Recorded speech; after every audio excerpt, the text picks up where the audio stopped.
ஆண்டவராகிய இயேசு கிறிஸ்துவின் விலையேறப்பட்ட நாமத்தினாலே கர்த்தருடைய ஆவியானவர்கள் கொடுத்ததான ஏஜே பவர் மினிஸ்ட்ரி நிகழ்ச்சி மூலம் உங்களை சந்திப்பதில் என் இறுதியும் கர்த்தருக்குள் மகிழ்கிறது. எனக்கு அன்பானவர்களே, எப்படி இருக்கின்றீர்கள்? இந்த காலை வேளையிலே வேதம் வாசித்தீர்களா? ஜெபித்தீர்களா? தேவ சமூகத்தில் பாரத்தோடு ஜெபித்து பாருங்கள். பரத்திலிருந்து பரலோகத்திலிருந்து நிச்சயமாய் கர்த்தர் உங்களை ஆசீர்வதிப்பார். ஹல்லேலூயா. போகட்டும் என கருமையானவர்களே, இன்றைக்கு கர்த்தர் கொடுத்த வார்த்தையை நாம் தியானிப்போமா? இணைச்சட்டம் உபாகத்தின் புத்தகம் 26 அதிகாரம் 11வது இறை வார்த்தை. உனக்கும் உன் வீட்டாருக்கும். ஆண்டவர் சொல்கிறார், உன் தேவனாகிய கர்த்தர் உனக்கும் உன் வீட்டாருக்கும் சகல நன்மைகளையும் செய்து சந்தோஷப்படுத்துவாராக. அல்லேலூயா. யாருக்கு? இதை கேட்கிற விசுவாசிக்கிற உங்கள் குடும்பத்துக்கு, உங்களுக்கு மட்டும் இல்லை, உங்கள் குடும்பத்தை ஆசீர்வதிக்க ஆண்டவர் வல்லவராக இருக்கிறார். ஒருவேளை இன்றைக்கு வறுமையில் இருக்கலாம், ஒருவேளை இல்லாமையில் இருக்கலாம், இயலாமையில் இருக்கலாம். ஆனால் கர்த்தருடைய வார்த்தை சொல்கிறது, அவருடைய ஆசீர்வாதம் மிகுந்த ஐஸ்வரியத்தை தரும் என்று சொல்லி, நீங்கள் ரட்சிக்கப்பட்டிருந்தால் மட்டுமே போதும். ஆண்டவரை கர்த்தரை ஆவியோடு உண்மையோடு தேடினால் மாத்திரமே போதும். அவர் உங்களுக்கு என்ன வேணுமோ அதை அவர் சரியான வேளையிலே சரியாய் கொடுக்கிறவர். உங்களுக்கு மட்டுமல்ல, உங்கள் பிள்ளைகளுக்கும் கொடுப்பார்.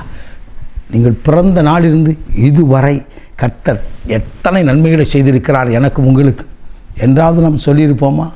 தாவீது சொல்கிறான், எல்லாவற்றையும் கண்டு எல்லா ஆசீர்வாதத்தை பெற்றுக்கொண்ட தாவீது சொல்கிறான் சங்கீத புத்தகம் 103 அதைத்தான் ஒவ்வொரு ஜெபக்கூட்டத்திலும் இறுதியிலே நாம் சொல்கிறோம், என் ஆத்துமாவே கர்த்தரை ஸ்தோத்திரி, என் முழுவதுமே அவருடைய பரிசுத்த நாமத்தை ஸ்தோத்திரி, அவர் செய்த சகல உபகாரங்களையும் நன்மைகளையும் மறவாதே என்று சொல்லி. ஆனால் எத்தனை பேர் மறந்து இருக்கிறோம்? ஒரு காரியம் வேண்டும் என்று சொன்னால் வாசித்து ஜெபிக்கிறோம், விழித்திருந்து ஜெபிக்கிறோம், ஜெபக்கூட்டங்களுக்கு போகிறோம். ஆனால் அந்த காரியம் முடிந்தவனதான் நன்றி சொல்வதற்கு ஆள் இல்லை. நன்றி, ஆண்டவர் எனக்கு இந்த காரியத்தை தந்திருக்கிறார். அப்படி நன்றி உள்ள பிள்ளைகளாக இருப்போம் என்று சொன்னால், நான் பெற்றுக்கொண்ட நன்மைகளை மற்றவர்களுக்கு சொல்லி அவர்களை கிறிஸ்துவ அண்டையிலே நடத்துகிற பிள்ளைகளாக இருப்போம். அல்லேலூயா, அல்லேலூயா. ஒரு முறை கடந்த வருடத்தில் ஒரு அருமையான ஒரு சகோதரி குடும்பம் வந்தார்கள். அவர்கள் ஆங்கில இந்தியன் வந்து ஜெபித்து அவர்களுக்கு ஆண்டவர் சமூகத்தில் அற்புதம் பெற்று கடந்து போனார்கள். அவர்கள் ஒரு ஷிப்பிங் கம்பெனி வைத்திருக்கிறார்கள். அந்த கம்பெனியில் வேலை பார்த்து கொண்டிருந்த ஒரு சகோதரிக்கு அவர்கள் ஆண்டவருடைய வார்த்தையை சொல்லிக்கிறார்கள். அவர்கள் பூர்வீகமாக அவர்கள் கிறிஸ்துவர் அல்ல, அவர்கள் இந்து குடும்பத்தை சார்ந்தவர்கள். கிட்னி வியாதியால் பாதிக்கப்பட்டு கிட்னி குழாய் ஒரு கல் இருக்கிறது. அப்படிப்பட்ட சூழ்நிலையிலே அவர்கள் ஆண்டவருடைய அன்பை குறித்து சொல்லி அழைத்து வந்தார்கள். ஆண்டவர் சொன்னார், நான் உனக்கும் மட்டுமல்ல, அந்த பையனுக்கும் அந்த கிட்னியில் பிரச்சனை இருக்குது, அந்த மகனுக்கும் எல்லாவற்றிற்கும் நான் விடுதலை கொடுப்பேன் என்று சொன்னார்.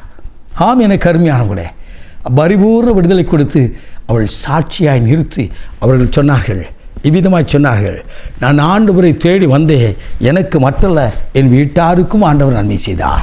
ஹல்லேலூயா. இதை கேட்டுக்கொண்டிருக்கிற அன்பு நண்பா, அன்பு சகோதரி, அன்பு தாயே, தகப்பனே, மருத்துவர்கள் கைவிடப்பட்ட நிலையில் இருக்கின்றீர்களோ, மற்றும் உங்கள் தாசனைப்படுத்தி விட்டார்கள் என்று சொல்லி கண்ணீரோடு இருக்கிறாயோ, கலங்காதீர்கள். உனக்கும் உன் குடும்பத்திற்கும் உன் பிள்ளைகளுக்கும் உன் குடியிருப்புக்கும் நன்மை செய்கிற ஒரு ஆண்டவர் இருக்கிறார். அவர் நன்மை செய்து உங்களை சந்தோஷப்படுத்தி மகிழ பண்ணுவாராக. அல்லேலூயா. அவர் நம்முடைய துக்கங்களெல்லாம் சந்தோஷமாய் மாறப்படுகிற தேவ. நீங்களும் நான் சுமக்கிற எல்லா பிரச்சனைகளையும் ஆண்டவர் பாதத்தில் வைத்து விடுங்கள். அவர் உங்களை ஆதரிப்பவர் மாத்திரமல்ல, ஆசீர்வதிக்கிற ஒரு தேவன். அல்லேலூயா, அல்லேலூயா. நம்ம வீட்டுக்கு இயேசு வந்த ஆசீர்வாதம். அல்லேலூயா. நான் இப்படி ஜெபிப்பேன். ஒவ்வொரு நாளும் ஜெபிக்கும்போது உங்கள் சித்தம் இல்லாமல் ஒரு நபர் கூட என்னுடைய வீட்டிற்கு வரக்கூடாது ஆண்டவரை.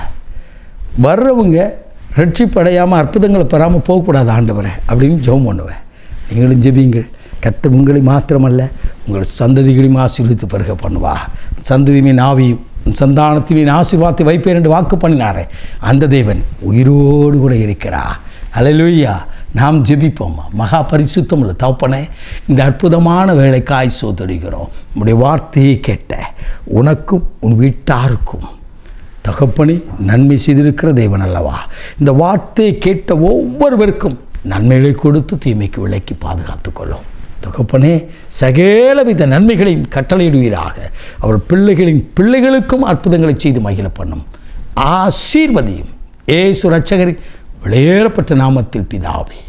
ஆமென். ஆமென். God bless you.